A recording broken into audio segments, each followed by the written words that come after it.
तो एक्सेल में मेरे क्लाइंट ने मुझसे पूछा एक बहुत ही सिंपल सा क्वेश्चन, लेकिन ये क्वेश्चन उसके लिए काफी टफ था। तो चलिए मैं आपको बताता हूं ये क्वेश्चन क्या है। आप लोग देख रहे हैं मेरी स्क्रीन पर दिया हुआ है ये प्रोडक्ट और इसकी क्वांटिटी। अब आपको करना यह है कि यहां पर आपको प्रोडक्ट की क्वांटिटी ही निकाल कर देनी है, टोटल क्वांटिटी।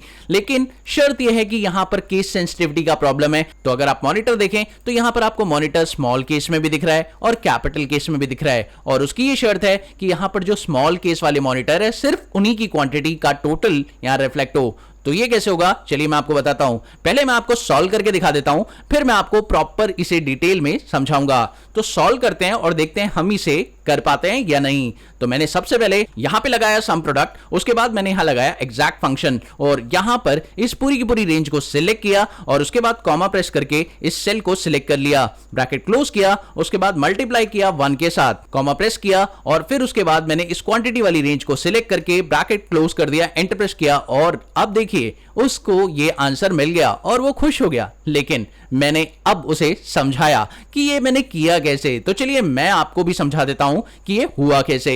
तो सबसे पहले यहां पर आपको समझना पड़ेगा फॉर्मूले के अंदर वाले पार्ट को, यानी एग्जैक्ट को। तो एग्जैक्ट फंक्शन एक्चुअली में कर क्या रहा है, तो लेट्स सी। मैंने यहां पर सिंपल एग्जैक्ट लगाया और पहले मैंने इस पूरी की पूरी रेंज को सिलेक्ट किया और कॉमा प्रेस करके मैंने बताया कि ये पूरी रेंज बराबर हो इस टेक्स्ट के, क्योंकि यहां पे लिखा है टेक्स्ट 1 बराबर करना है आपको टेक्स्ट 2 के। तो आपने टेक्स्ट 1 में बहुत बड़ी रेंज सिलेक्ट कर ली और टेक्स्ट 2 में भी आपने एक सेल सिलेक्ट कर लिया। अब जैसे ही आप एंटर प्रेस करेंगे तो ये जो आपको रिजल्ट देगा वो ट्रू और फॉल्स में दे देगा।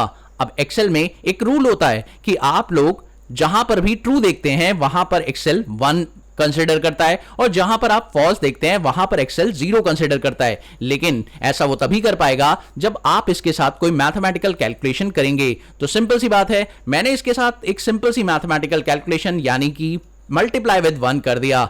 आप चाहें तो डिवाइड विद 1 कर सकते हैं, प्लस 0 कर सकते हैं, कोई भी मैथमेटिकल कैलकुलेशन आप कर सकते हैं। लेकिन शर्त यह है कि कोई भी मैथमेटिकल कैलकुलेशन करने से इसकी वैल्यू में कोई चेंज नहीं आना चाहिए, ठीक है। यानी आप +1 नहीं कर सकते। मल्टीप्लाई 1 करने से इसकी वैल्यू सेम रहेगी, एंटर प्रेस करते ही, और ये देखिए क्या हुआ, आपका आंसर 0-1 में कन्वर्ट हो गया। तो वहां पर आपको ये पता चला कि जिस जिस स्टेज पर आपका मॉनिटर मैच कर रहा है उस स्टेज पर आपको ट्रू मिल रहा था रिजल्ट, और वहीं पर आपको 1 दिखाई दे रहा है, देख रहे हैं आप लोग। और जहां पर भी 1 दिखाई दे रहा है मुझे सिर्फ उसी प्लेस का आंसर निकालना है। फिर मैंने क्या किया, इसे मल्टीप्लाई करने के लिए मैंने अपनी दूसरी रेंज को यूज किया और दूसरी रेंज में मैंने क्वांटिटी वाली रेंज को सिलेक्ट कर लिया और फिर उसे एंटर प्रेस कर दिया। अब मेरे पास 2 रेंज आ गई, क्योंकि सम प्रोडक्ट फंक्शन में आप लोग को सबसे पहले प्रोडक्ट करना होता है एंड देन सम करना होता है। तो यहां पर एरे 1 आपके पास अवेलेबल है, एरे 2 आपके पास अवेलेबल है। अब आपको क्या करना है, आपको एरे 1 को एरे 2 से मल्टीप्लाई करना है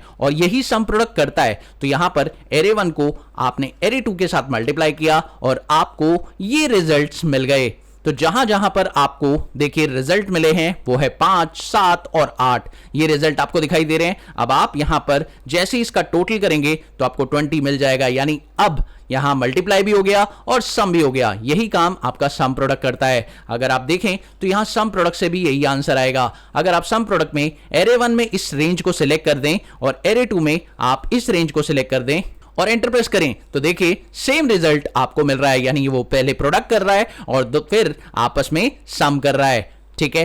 तो आई थिंक आपको समझ में आ गया होगा कि ये फॉर्मूला कैसे काम कर रहा है, क्योंकि मैंने एरे 1 में एग्जैक्ट फॉर्मूले को रखा है और एरे 2 में मैंने क्वांटिटी को रखा है।